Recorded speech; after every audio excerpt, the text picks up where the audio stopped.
Sports tonight, Syracuse struggles continue down in the Sunshine State. A season that started with so much hype now seems on the brink of collapse. Dino Babers and the Syracuse football team hitting the road to take on Florida State, SU trying to snap a two-game slide and pick up their first conference win. Syracuse 0-5 all-time against the Seminoles in Tallahassee. After SU starts the game with a 3-and-out, the Noles march 60 yards in just 5 plays. Cam Akers scampers 23 yards as Florida State takes an early 6-0 lead. Syracuse could only muster up a field goal in the first half. Sophomore Andre Schmidt drills a season-long 50-yarder. Schmidt also missed a 46-yarder later in the quarter.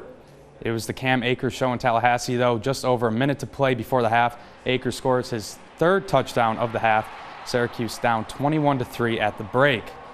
After SU tries to start the third with an onside kick, FSU makes them pay. Akers tallies his 4th rushing touchdown on the day. Seminoles rolling up 28-3. Akers finished the day with 171 all-purpose yards. The Orange finally gets rolling in the 4th. Abdul Adams powers in for one of Syracuse's 2 rushing touchdowns on the day, but it wasn't nearly enough. Syracuse drops their 3rd straight, falling 35-17. Syracuse committed 14 penalties and was outgained by 144 yards. SU quarterback Tommy DeVito struggles, continued throwing for only 151 yards and no touchdowns on the day. The Orange will look to snap their 3-game losing streak next Saturday when they host Boston College at noon. With Syracuse football on the road, the SU men's basketball team tipping off their season opener in the Dome against Division II Damon College. Jim Boeheim starting his 44th season as head coach of the Orange. Sports director Stephen Fonte on the radio call for tonight's game. Early in the first half, Elijah Hughes with the nice backdoor cut for the basket and the foul. Hughes had 9 points in just 9 minutes of action in the first half.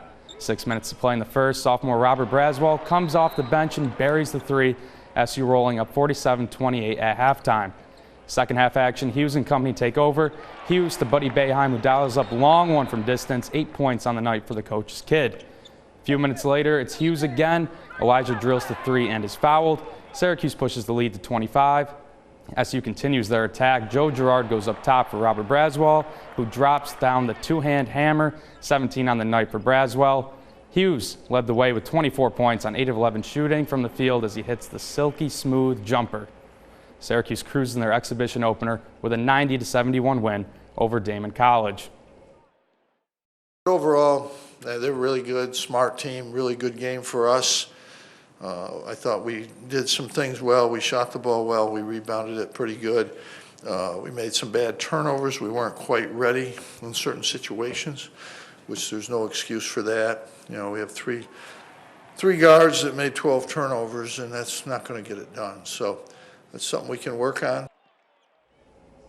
Syracuse will wrap up its exhibition schedule on Tuesday night at the Dome against Carleton University out of Canada. We finish up with the Crunch. Syracuse hosting Rochester at the War Memorial Arena. 6 minutes to play in the third. Alex Barbalet lights the lamp for his 4th of the season. Crunch take a 5-4 lead. However, Syracuse would give up the tying goal with just 12 seconds to play. And then in overtime, the Amerks end it with a goal from the right circle. Crunch pick up a point, but fall in overtime, 7-6 to Rochester. The Crunch are back in action tomorrow night with a home game against Toronto. That's all for sports tonight.